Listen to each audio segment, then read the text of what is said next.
so that you know what it's going to do. So we'll go Flame Flinger, 3 barbs, Poison Spell, and then we're going to move up to the top to begin the next part of the attack, where we put a balloon, followed by an Electro Dragon, and a regular dragon. On the upper side, we're going to put a Dragon Rider and a balloon. And they're going to start working their way in. Once the dragon gets that Tesla down, we'll put the other 2 Dragon Riders with the 3 balloons that are left, dragon on the gold mine, the other 2 dragons, and then we're going to rage in toward the eagle. At this point, we can deploy the Archer Queen and all 5 of those healers. She's just going to move down where we need her to go.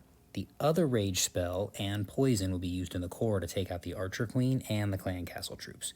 At this point, you don't even really have to pay attention to the dragons anymore. We're going to switch our focus to the Archer Queen.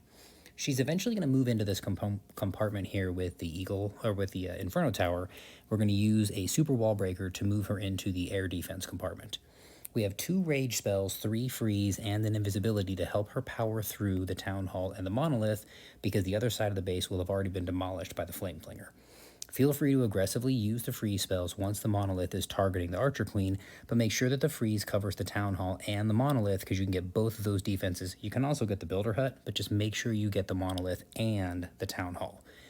You don't even honestly need all the spells here. I went ahead and used the invisibility spell in a minute here, but the healers can actually outpace that Town Hall Giga Inferno, and you can just power through this base. Hope you guys get this one on your first try. Use the other troops for cleanup. You should have no problem getting through this one. Hope you guys enjoyed the challenge. Don't forget to pick up those skins if you like them. We'll see you next time.